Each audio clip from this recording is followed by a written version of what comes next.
So one day I was scrolling Instagram and I came across this post, and here a boy is trying to dance after he has just got his JEE or I guess NEET results, and he's actually doing a pretty great job dancing. This was posted by none other than the official account of Ellen, and as expected in classic Instagram comments fashion, when I opened to see and read the comments, this is what I found. We got Ellen student learning to dance before GTA 6. ये तो topper नहीं लग रहा है. Learned this dance this year, just to name a few. Now ideally I should have just swiped away and forgot about it. It actually led me to a very deep rabbit hole, and eventually this video. I went to a lot of subreddits, I went to Twitter, and I also went to YouTube to see if the emotions people feel are constant throughout the platforms, and let me tell you, yes, they are pretty constant no matter where you go. The main question that I'll be trying to answer through this video is, are toppers lame? What do you mean by lame? Let's Google it. According to Google, the definition is uninspiring or dull. Are toppers uninspiring or dull, or are they lame? They're only good at studying, whereas their entire life they have nothing else to show for. Hello everyone, I'm Dr. Anuj Pachhel, an MBBS grad from JMC Nagpur. Let's take this step by step. Chapter 1, what makes a topper? What do you actually imagine when you see a topper? You see this boy or girl, they probably have specs, and they are sometimes a little shy, sometimes a little overconfident. They are very nerdy, always by the teacher's side, and they have absolutely no hobbies other than studying. But most importantly, if they're a boy, they're probably not that popular with girls. Their juniors do look up to them, but in their batch,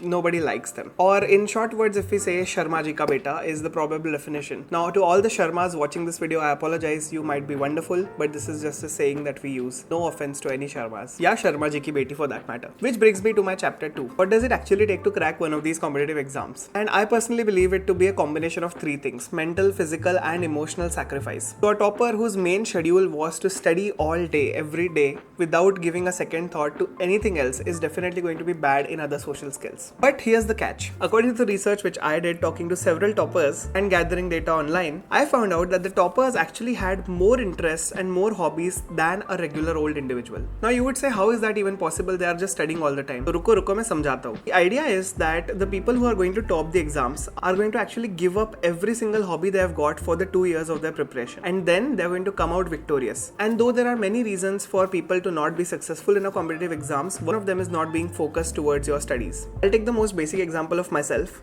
I discovered making videos in class 7th. You might have gotten my childhood videos in your recommendations. And I continued doing that up until class 9th or 10th. Then I unfortunately had to stop to give my preparation the best shot. I studied extremely hard for the 2 years in 11th, 12th, but I absolutely did not do anything. This was sort of my timetable for the last 6 months, and I had to leave everything behind. And then I finally cracked NEET. Not just that, I was actively involved in playing football as well as badminton, along with reading various different books. All had to come to a stop. So the conclusion of this chapter is that toppers actually do have quite a lot of hobbies, but they have the willpower strong enough to put a pause button on them during the time of preparation and focus only on one thing. Studying for NEET definitely can be hard, but Oswald Books has got you covered with respect to previous year questions. This is their latest 37 years NEET PYQ book, which has been my go-to recommendation for solving PYQs for NEET students. This is 100% updated with the latest paper also solved 2024, and the PYQs are given chapter-wise for better organization. There are also mind maps, mnemonics, and revision notes. The solutions are accurate with NCERT references, and the most important, they have got a trend analysis in which tells you which year had what questions. I've been recommending Oswald Books for years at this point, and I trust them with all of my heart. So all NEET aspirants must solve PYQs, and I've got the link in the description to check out Oswald Books for yourself. Start solving PYQs as early as possible because it will change the game of your preparation. Anyways, let's get back to the video. Which brings me to chapter 3. Are toppers really lame, or are they hyper-focused towards their goals? Just like I said, hyper-focus means तुम्हारा tunnel vision होना चाहिए. There's this very famous story in Mahabharata. Arjun is in a competition to win Draupadi, the future wife of the Pandavas, and they have to shoot the eye of a fish. When Arjun hyper-focuses, he only sees the pupil of the fish. So he does not see anything else, he only sees the pupil. And so that is tunnel vision, that is hyper-focus. When you get into that zone, when you are very hyper-focused, you will definitely get rid of all your hobbies. But guess what? This hyper-focus will end when the exam is over and you are into your college or you are into whatever field you want to be. At that point, I see a lot of toppers picking up their hobbies which they left. You might have already started seeing YouTube videos from the people who cracked NEET this year. So they might already want to make videos, but they were just hyper-focused during the preparation phase, so they did not want to ruin it. But there is a dark side to being hyper-focused as well. If you are hyper-focused for the exam and you actually miss it, due to some reason or the other you are not able to achieve it, it is very, very heartbreaking. And at that point you must be really strong to pick yourself back up. Not just the toppers, but every single person who is taking a drop also has got that hyper-focus, because they are picking themselves up again and focusing again on their one goal. Which brings me to chapter 4. Why do we actually think that toppers are lame? So to explain you that, let me give you a hint of human psychiatry. First thing we'll learn today is the insight scale.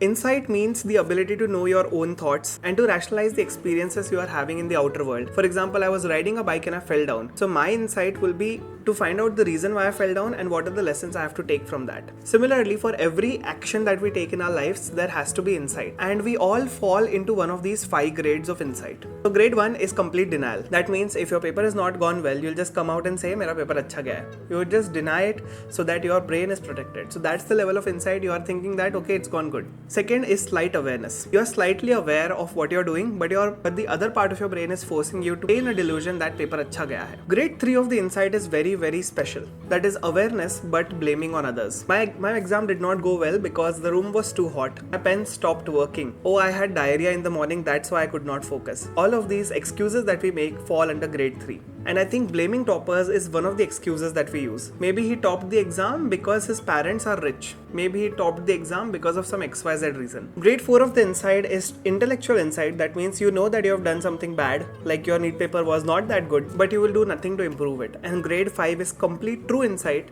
which means that you know your paper is done bad and you know the reasons for it and you're going to work upon it. So why did I actually teach you this insight scale? Now this not only applies to yourself but also to others. The simple idea is of comparison. Whenever we are in a competitive examination, we are always comparing ourselves to others. Whenever people look at toppers dancing, they are first of all saying that they are actually a topper, so that means their life is pretty much set for the next few years, and then comparing it to their own lives. Ki yaar, mera to paper acha nahi gaya, my life is not that set. So now their brain tries to come up with some defense mechanisms and use their own insight by convincing you that this person has got absolutely no other skills apart from studying, and that's why it makes him a loser. Whereas look at you, you have not done that good at NEET this year or JEE this year, but you for sure have so many other skills which this person does not possess. So you are still higher than that person who is dancing on the reel. But it won't last for a long time because eventually everybody will come to grade 5. That is complete intellectual insight. And the main culprit over here was comparison. I think that's one of the biggest flaws of social media. Whenever you open a reel, you scroll something, you are seeing people who are doing so much better than you in every aspect of life. And then you compare yourself. And that comparison starts a negative cycle inside your mind. Even though social media has a lot of problems with our attention span and decreasing memory, the biggest drawback is that we constantly compare ourselves with the people we see online. The conclusion of this particular chapter is this: do not compare yourself to others, compare yourself as much as you want just to yourself. How were you yesterday and how are you today? You are your only comparison. This has been my goal, this has been my mantra since day one of preparing for any competitive examination, and that gives me so much peace. You don't have to compare your scores to any XYZ person, compare it to yourself, compare it to how your scores were previously before, and compare as much as you want, because since you are your only competition, your brain will give you no justification for it. You'll always be in grade 5 inside. And secondly, a quote from Einstein: if you judge a fish by its ability to climb a tree, the fish will spend its whole life thinking that it is stupid, and everyone is a genius. So don't compare yourself on things that you might not be good at. Maybe the universe has a different plan for you and you are yet to discover it. And trust me, I've seen a lot of examples with students who have dropped out from their stream, chosen different streams and done extremely well. So it's okay, don't worry too much. Which brings me to my last chapter: is what is the future of these toppers which you see every day. Some of them will do good, some of them will do exceptionally well, and some of them will just remain average. And there is absolutely no problem in being any of the three. There are some droppers and dropouts who will do better than toppers, getting into best universities, and there will be some people who will skip on education completely and start their own businesses, and in the long run earn more than the toppers are earning. So in the end, you make your own future. That is the idea. Conventionally, we have always believed that education is the only way forward, but as the world is evolving, there are so many ways in which you can upscale yourself and surpass everyone else. So the conclusion of this video: